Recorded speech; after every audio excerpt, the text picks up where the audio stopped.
Nope, leave it. Come here. Let's go. Come here.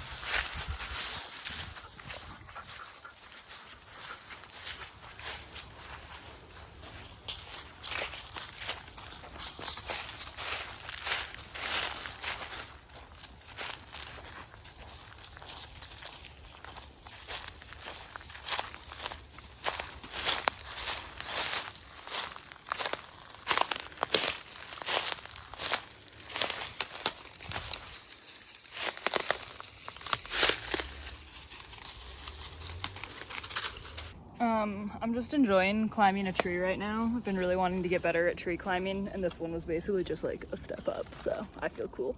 But I thought this would be a good time to share a few of my favorite childhood memories, which this morning's walk kind of reminded me of. So I grew up primarily in Bend, Oregon, and we had several acres, and then we lived next to a bunch of acreage.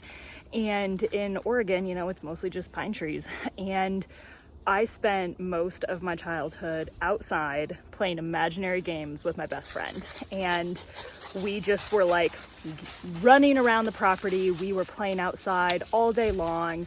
And we had multiple places on the property that like we would play different games at or like do different things. So there was this really old giant tree stump somewhere on the front part of the property that we called the pirate ship. So like it just kind of looked like a pirate ship, and so we would like play pirate on that. And then there was this giant hill on one part of the property, and we would play like kitchen, so like, you know, where you're making like mud pies and you're making like frog ponds and doing stuff like that. We also had a pirate ship tree house, which was super fun, and a really big tire swing. That is something I would love to have at some point in my life, is a big tree that I could hang a very big tire swing from. But not your typical tire swing. I feel like, no offense to anybody, but I just feel like everybody's doing tire swings wrong. Like they shouldn't be the weird cutout horse, and they shouldn't be flat. You should hang the tire like this. That's a good time. And then we had like a bunch of trails. We had ways that we could jump the fence and get to the back part of the property. And then there was an area where I think some homeless individuals, maybe it was, you know, other kids, maybe it was other people, had built kind of like a shelter. And so we would go down there and play.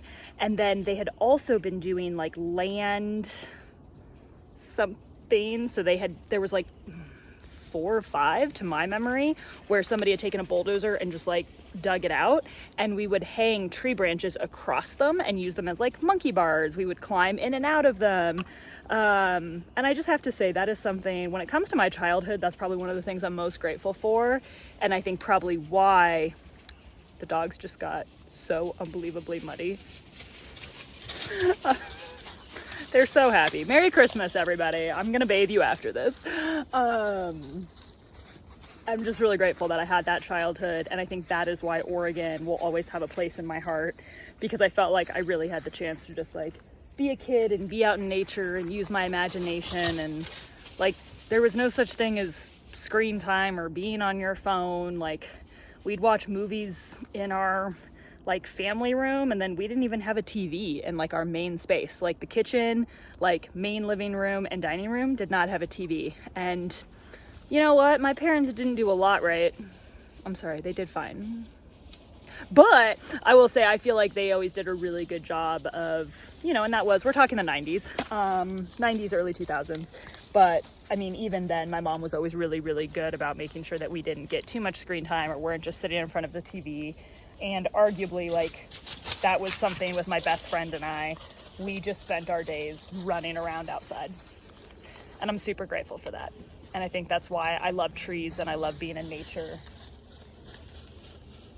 And it's really fun for me to do that with the dogs.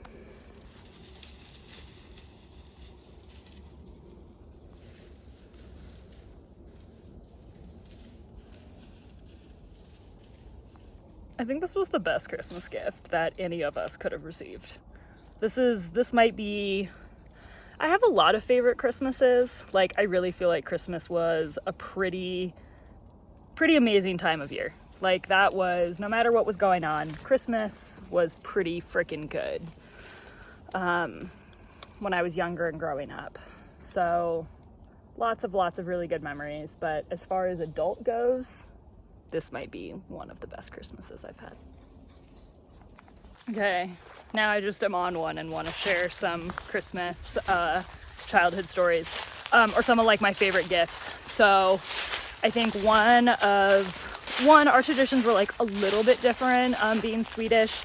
So it was tomten, but tomten would come to visit Christmas Eve, and Christmas Eve was when we did a lot of our celebrations, and then Christmas morning. And of course, like, Christmas morning was always just, like, for many kids, I hope, was a very exciting time. And most of the time when we got up, my parents would have coffee first, and then we would get to open like our gifts, and there was usually gifts under the tree from tomten. And one year, it was when we were in Colorado, so I don't know really exactly which year, but my mom had put together a dress-up trunk. And I would say that, I mean, that gift was the gift that kept on giving forever. So my sister usually had it in her room, but it was a trunk of just like fun old clothes, costumes. Like, it was like clothes from my mom's life and childhood, from friends, things that she had collected. And I mean, we used that dress-up trunk all of the time. It had necklaces and hats and dresses and so much freaking fun.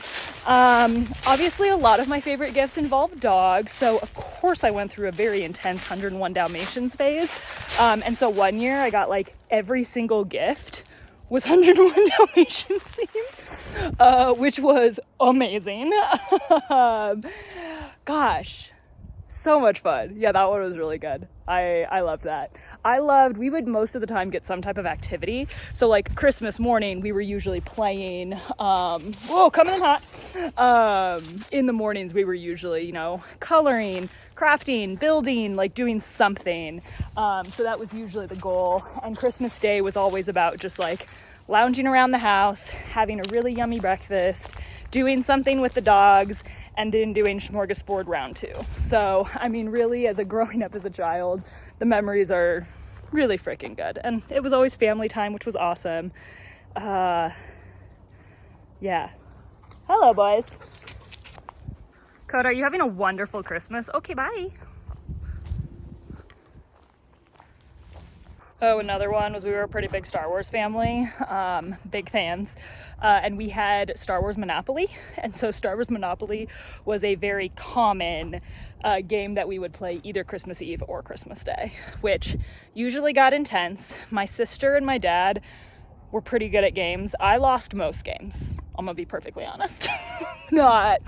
Not good at games. Okay, now technically speaking, this was not a Christmas gift, it was a birthday gift, but remains probably one of the best gifts I ever received. Was my best friend Chelsea had found this giant stuffed animal, and it was a Bernese Mountain Dog, which I loved and was obsessed with. This was before I had my Bernese Mountain Dog, and I want to say it was at Costco, and my parents didn't have a Costco membership, but Chelsea's mom did, and they like asked if they could like split it with my parents and get it for me. And it was this giant Bernese Mountain Dog stuffed animal, and he slept on my bed pretty much every day for it was probably older than when I was 18. It was probably a little longer than that. And then I sent him to a stuffed animal hospital to get restored, and I still have him. So, oh, sorry, clarification, because I'm a very creative individual, his name is Mountain. He's a Bernese Mountain Dog. So his name was Mountain. Is Mountain.